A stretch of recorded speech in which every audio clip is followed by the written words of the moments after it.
Bueno, estamos ahora evocando algunas fotos sueltas. Por ejemplo, esto es cuando Alejandro estaba haciendo el servicio militar, ¿no? Lo fuimos a visitar a Magdalena, que era donde estaba ahí, que eran los tanques, ¿no? Ahí lo tenemos en un viejo surtidor con Jessica y Vanessa. Después acá tenemos a la abuela, ¿no? Cuando también siempre en el mismo lugar. Después vamos a comentar qué pasaba ahí. Acá también, en el mismo lugar, ¿eh? Que nos invitaron a almorzar, hubo un almuerzo ese día, locro, si mal no recuerdo. Bueno, de la misma época, antes de irnos, acá está la abuela en Banfield, en nuestra casa en Banfield. Y en un día, no sé si fue el siguiente, fuimos, estábamos los cuatro solos y nos fuimos a una visita a Luján, ¿no? Acá se ve que estábamos jóvenes, ¿no? Todos, ¿eh? Está la basílica, ¿no? Bueno, quería recordar esto. Ahora voy a mostrar otras fotos y después continuamos.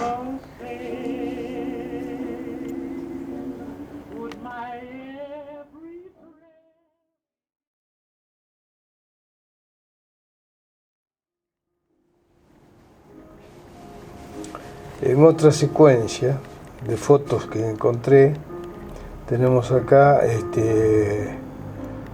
bueno, acá están en el fondo de casa, miren cuántos árboles, allá en Banfield siempre, ¿no? Qué impresionante todo lo que teníamos ahí. Después, en una reunión, acá ya aparecen nuevas personas, que hasta ahora no habían aparecido. Esto fue, ya el abuelo Lolo no estaba, pero hicimos una comida, un asado en casa, ¿no? En Banfield, y ahí pueden observar, bueno, de espalda está mi tío Oscar, ahí también está el abuelo Vicente, Vanessa, ahí no sé si es Gustavo y Nieves, que no se ven. Después ahí atrás está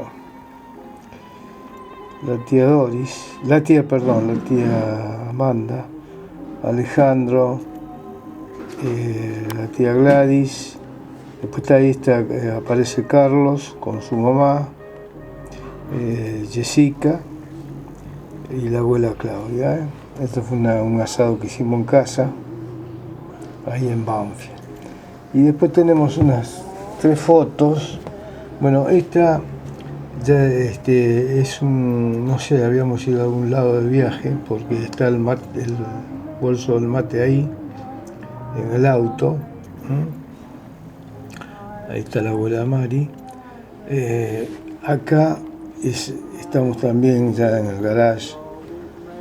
Bueno, la encontré la foto que puede ser por el peinado de la abuela, es de la misma época. Y acá tenemos después de este es otro viaje que llegamos de Misiones, que ahí fuimos con Carlos y la tía Gladys, ¿eh? Y ahí tienen la prueba de la tierra misionera, ¿eh? Bueno, creo que por hoy es suficiente en foto y vamos a hablar un poco.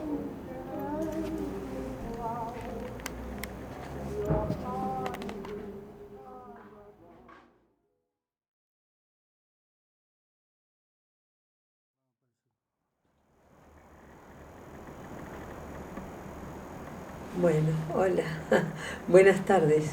Estamos aquí otra vez y yo con un pequeño diálogo con ustedes, ¿no? Espero que estén todos bien. Hoy es día tranquilo, día feriado, no pasa nadie por la calle. Hoy es el Día de la Memoria, 24 de marzo. Bueno, yo ya en nuestro WhatsApp de familia ya dije lo que me parecía con este día, ¿no? Y que era un día de conmemoración y lamentable, ¿no? Yo quería ahora las fotos que ha puesto papá, en el comienzo, son fotos posteriores a esta época que nos tocó vivir, tan espantosa y tan horrible.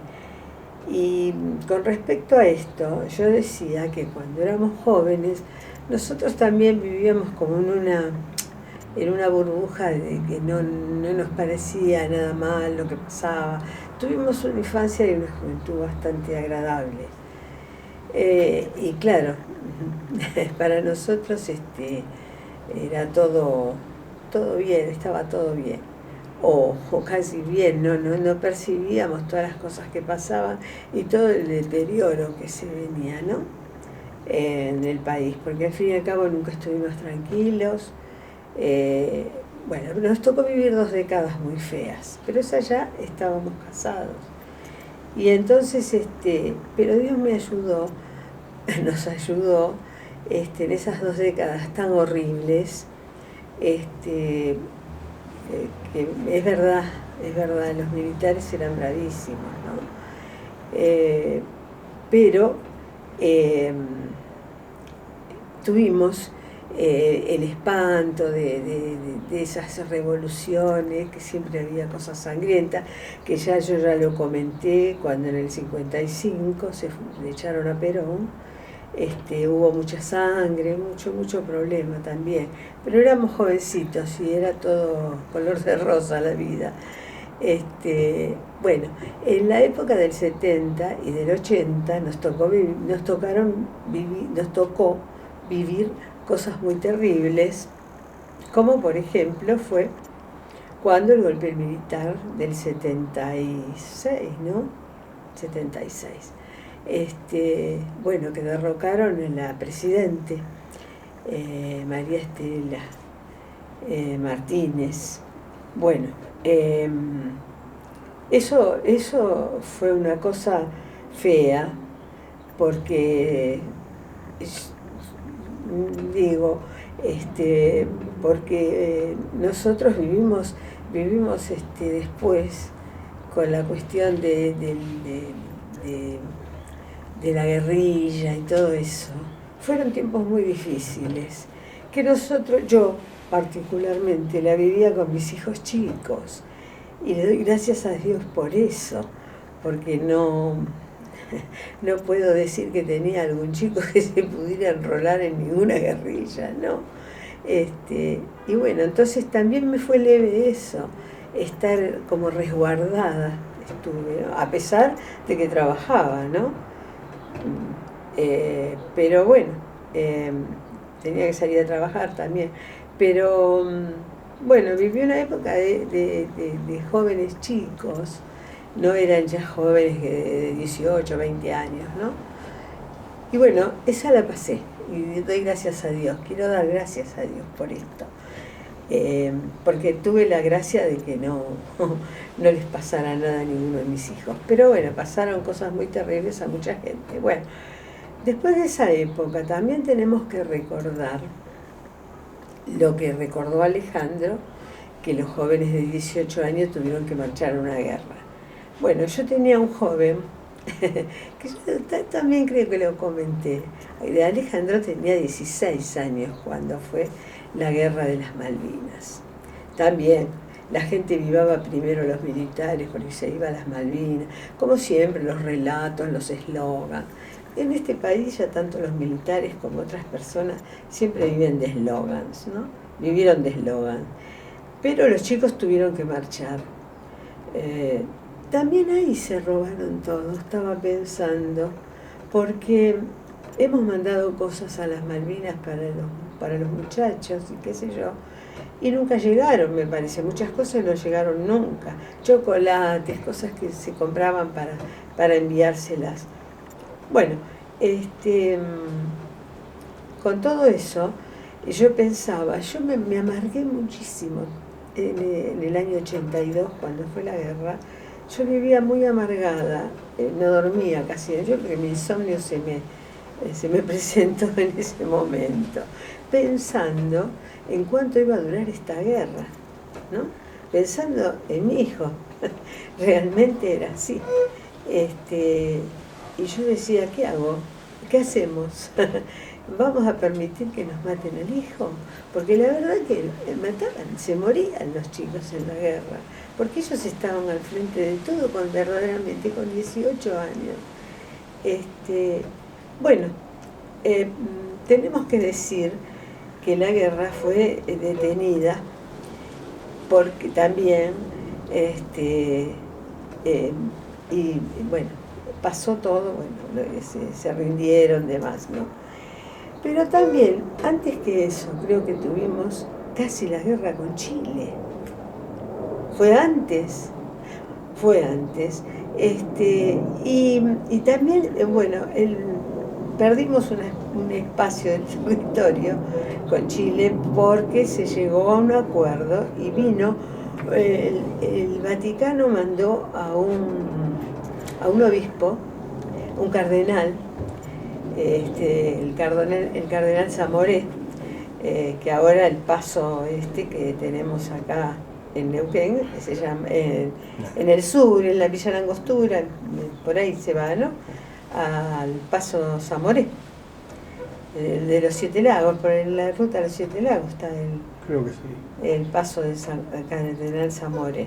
Bueno, muchos protestaban, y fuimos a un plebiscito para ver si la gente quería seguir la guerra, quería empezar la guerra o no. Bueno, la cuestión que se llegó a un acuerdo de paz y eso lo trajo, hay que recordarlo que también colaboró la Iglesia, ¿no? En ese tiempo estaba el Papa Juan Pablo II, que después él vino, que ya estaba Alfonsín en el gobierno, cuando vino el Papa, y fuimos a verlo a Vélez, y lo conocimos en persona. Era maravilloso el Papa Juan Pablo II. Bueno, él es un santo. De ahí que si bien que está todo medio, estamos quizás se mezclan algunas cosas, el por qué cuando después se puso de moda, vamos a decir, el tomarnos de la mano, cuando se reza el Padre Nuestro en las iglesias. El origen viene de la cancha de Vélez, cuando estábamos todos los que fuimos a que el Papa iba a hablar, a dar una homilía, no sé si se hizo una misa. Entonces en el momento del Padre Nuestro dijo que todos, hizo una misa, que todos nos tomáramos de la mano y rezáramos el Padre Nuestro.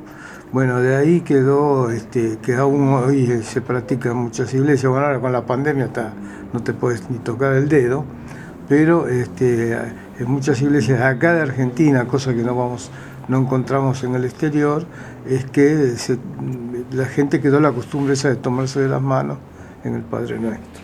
Claro. Para hacer una cadena, decía el Papa, más fuerte que la guerra, y que la muerte. Y que el odio, y la guerra y la muerte.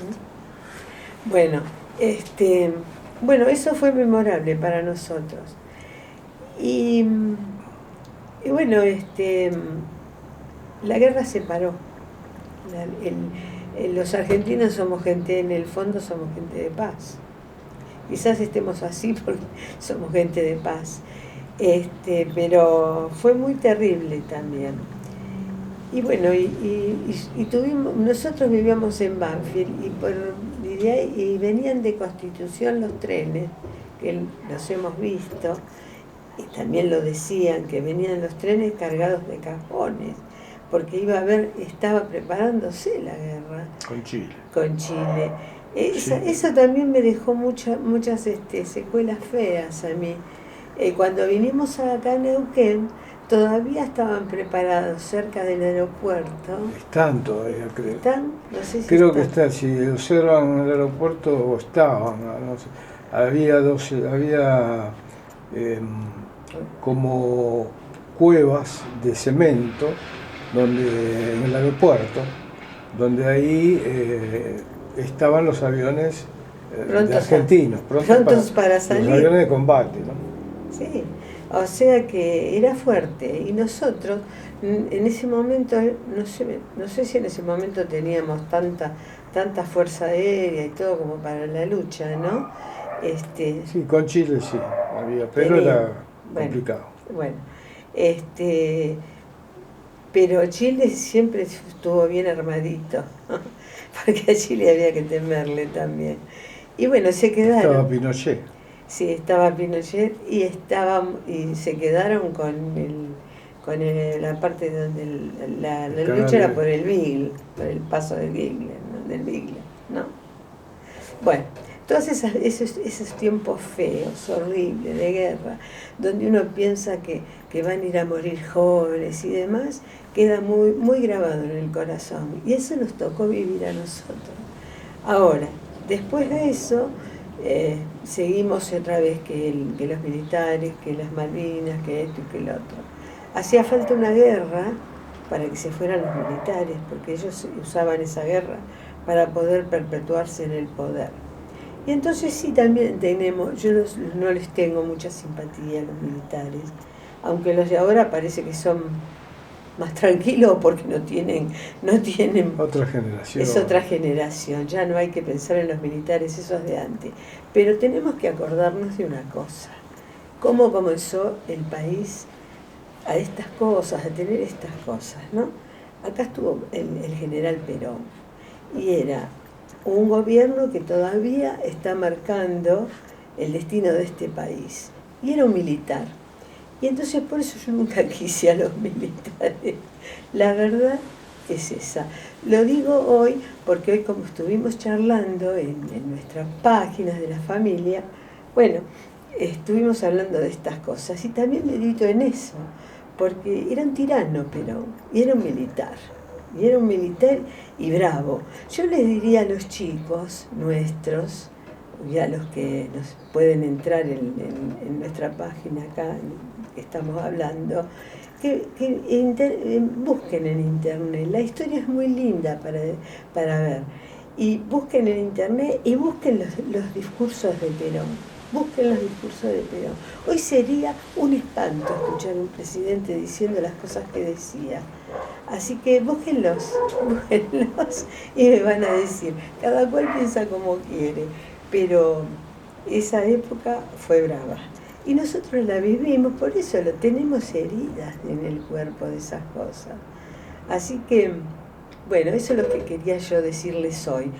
Ahora va a venir la época en que Alejandro fue al servicio militar. Eso le cortó un poco el estudio,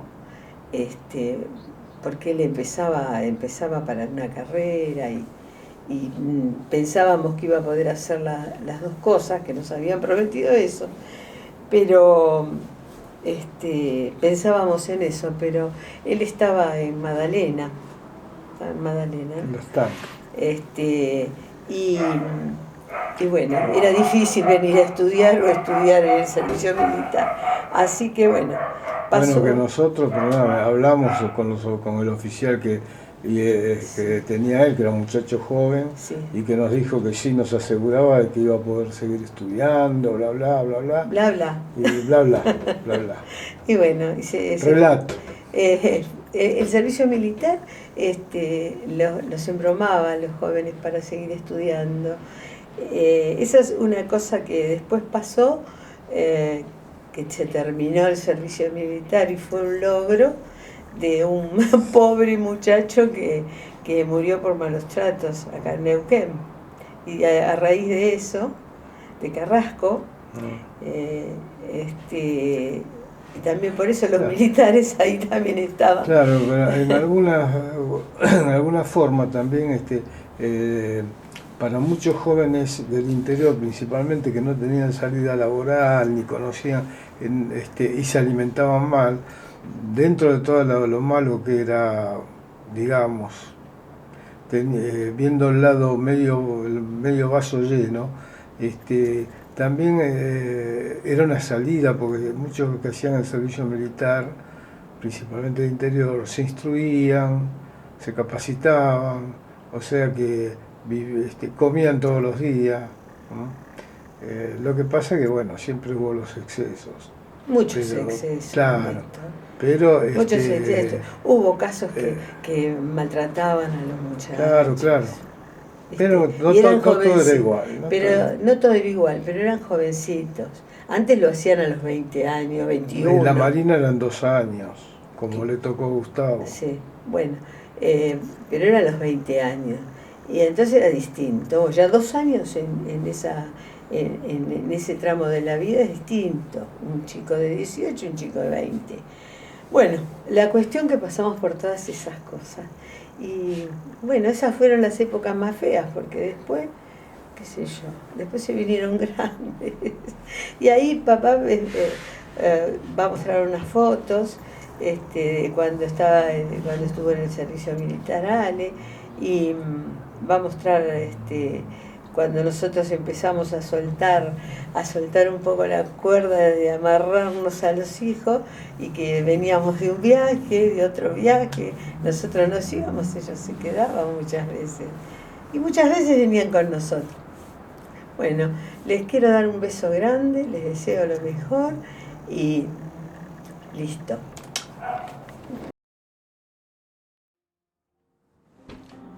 ¿Qué tal, familia? Bueno, vieron que la abuela está participando en esta última temporada. Bueno, pido que me perdonen los que no les gustan muchas de las cosas que digo, ¿no? Cada uno dice lo que siente. Yo digo, qué sé yo, lo que viví y qué me parece. Inventar no estás inventando nada. Bueno, ya la abuela dijo bastante.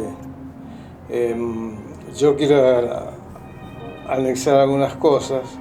Y si bien tratamos de hacer esto lo más ameno posible, dije que había cosas, de entrada dijimos que íbamos a contar cosas alegres y cosas tristes, porque la vida es así, ¿no? El tema de la memoria, verdad y justicia, esto del día de hoy, el 24 de marzo, bueno, es muy profundo.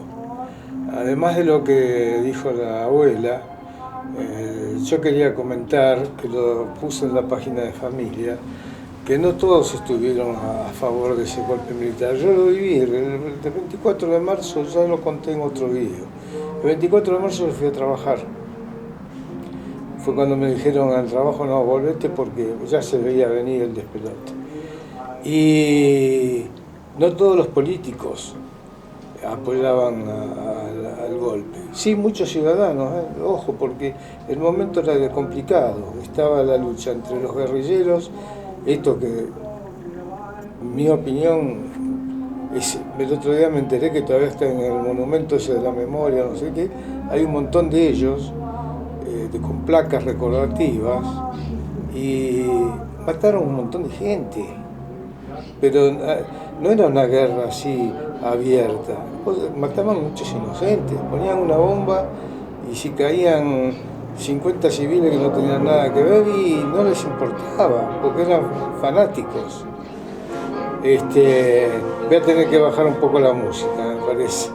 Espérenme un segundito. A ver, mamá, sí. La abuela va por ahí para allá. Bueno, cortala si no, madre. El tema es que o sea que acá no eran ningunos héroes. Después los desmanes que hicieron los milicos no tienen perdón, los militares, pero ellos no eran no fueron ningunos héroes. Estaba el conflicto, esta es la visión que tengo yo y que no es que me la inventé. La pueden creer o no, por eso siempre estamos con que investiguen, busquen, porque esa era la época de la Guerra Fría, que estaba entre Estados Unidos y lo que era la Unión Soviética, hoy la Federación Rusa. En ese tiempo, ya los comenté creo en otro momento, que los presidentes decían que tenían el botón rojo, tanto el presidente de Estados Unidos como el de la Unión Soviética. Ese botón rojo era que cuando se apretaban el botón rojo, que lo figuraban ahí, era que iba hasta allá, lanzaban los misiles para ellos, pero era difícil que llegara ese momento, porque sabían que si uno apretaba el botón, el otro apretaba el otro botón, largaban todos los misiles y se iban a hacer pomada. Entonces era muy difícil. Pero ¿qué pasaba? Había una lucha, por eso se abrieron tanto, que es muy difícil esa parte de la historia. Yo pienso en Abril, que está estudiando historia, y es difícil de interpretar o de conformar o de imaginar, porque todos los conflictos que se desataron en África, en Asia, acá en Latinoamérica, o América Central también, bueno, en toda América casi, salvo el norte, fue producto de esa lucha entre las dos potencias. Entonces, ¿qué prevaleció acá?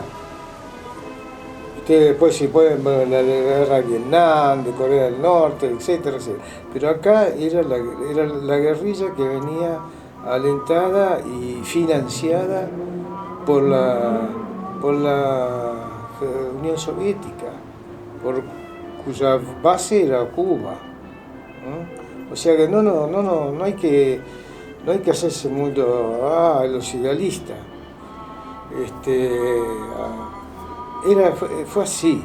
Entonces, aparte, no eran, acá específicamente en Argentina, no eran gente humilde o gente de la periferia, gente sin estudio, no, acá los ideólogos de todo eso, que recibían toda la capacitación y el lavado de cabeza de Cuba principalmente, eran universitarios,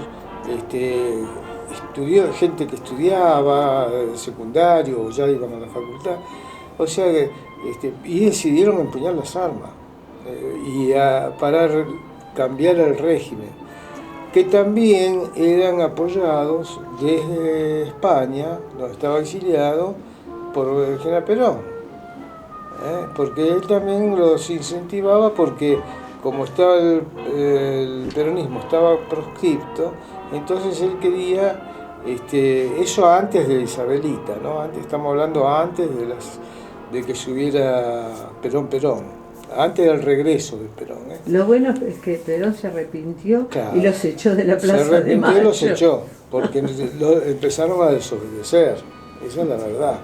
Y el mismo Perón, que yo hasta hace muy poco tiempo, decir que uno yo también sigo leyendo, entonces sí me enteré que, sí, por favor, cortalo, que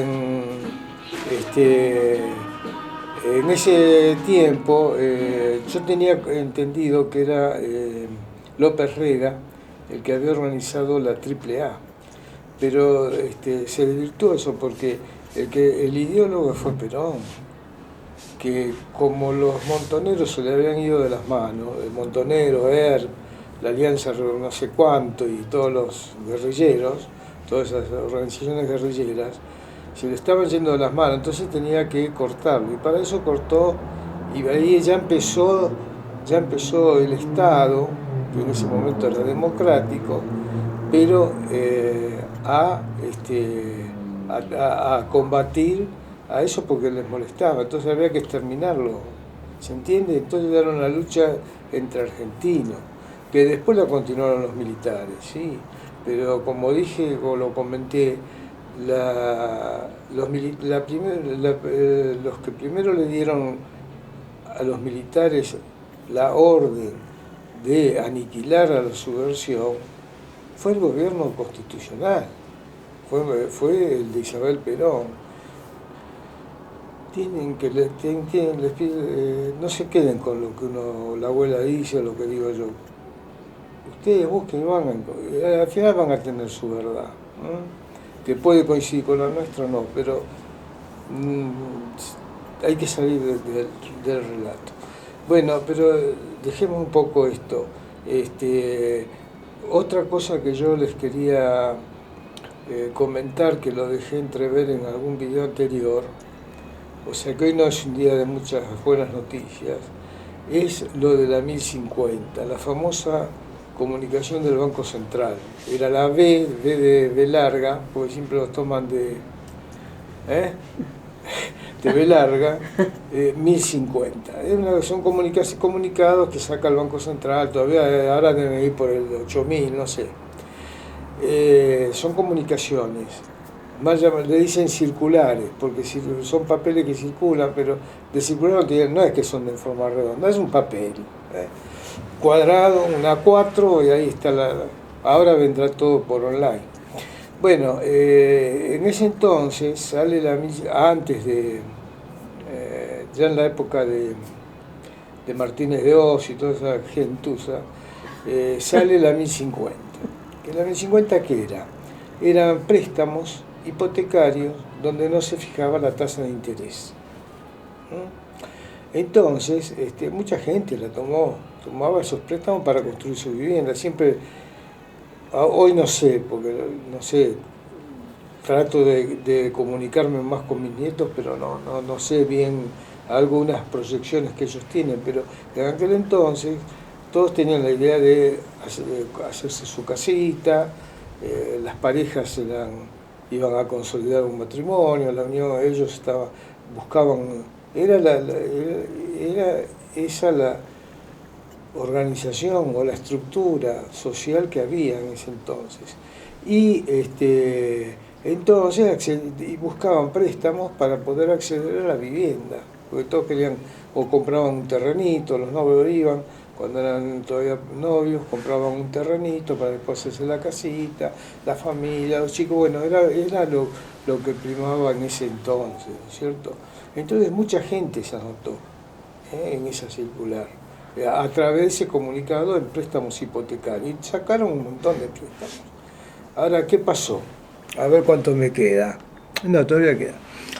¿Qué pasó? Y bueno, con lo que pasa siempre, la inflación. Nosotros tenemos inflación, ustedes vieron todo lo que aumentan las cosas. No podemos sacarnos el cáncer de la inflación. Nosotros estamos teniendo, en un mes tenemos una inflación que otros países ni siquiera la tienen en un año. Pero bueno, es lo que nos toca. Habrá que preguntarse por qué, ¿no? ¿Y qué pasó?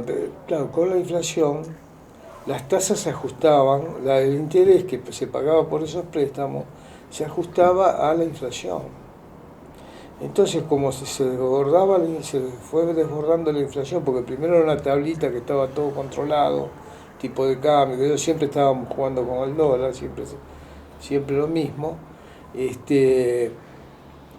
fue impagable. Mucha gente no podía pagar. Entonces, y aunque le puede doler a algunas personas o a alguien, hubo un montón de inescrupulosos que,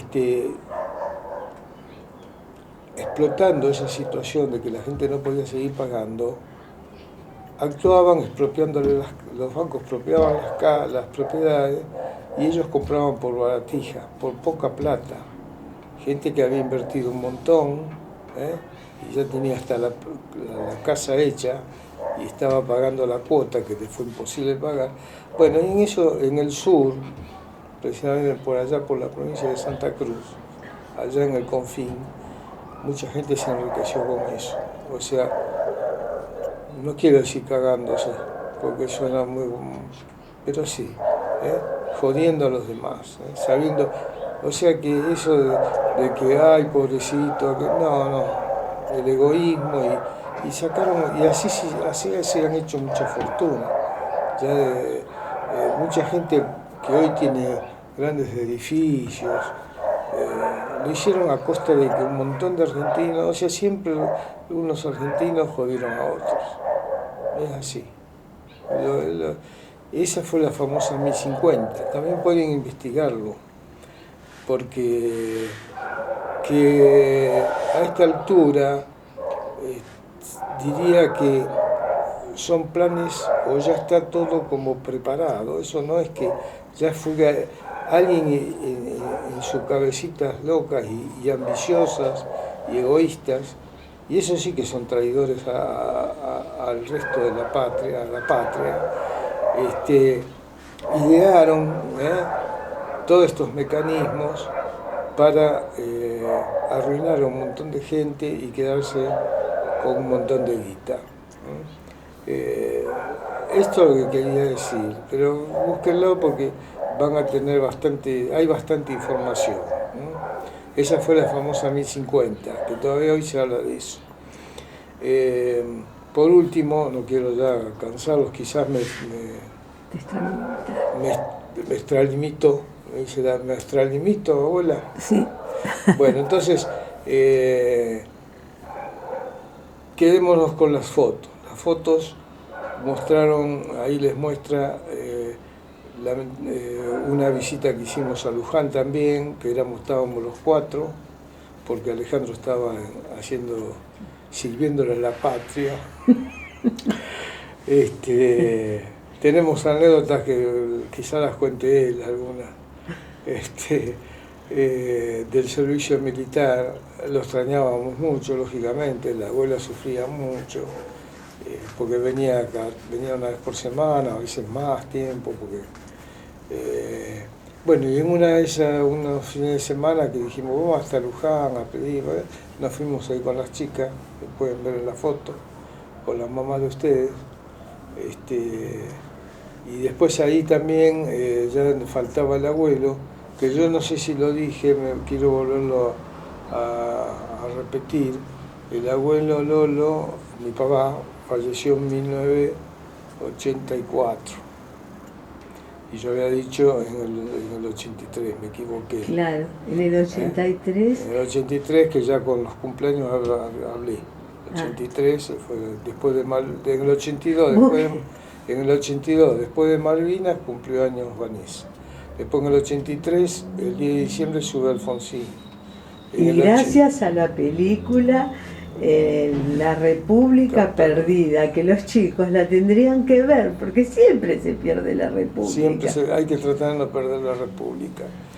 Bueno, y hay otra foto que estamos en un asado en casa, que ya faltaba mi papá, y ahí es donde ahí aparece Carlos, y bueno, hay un montón que ya no están, la mamá de él, mi tía Amanda, el abuelo Vicente, la abuela Claudia, mi mamá. En realidad se murieron casi Nieves, todos. Casi todos. Bueno, no quiero cansarlos más por hoy, los dejo tranquilos. Gracias. Corta, por favor.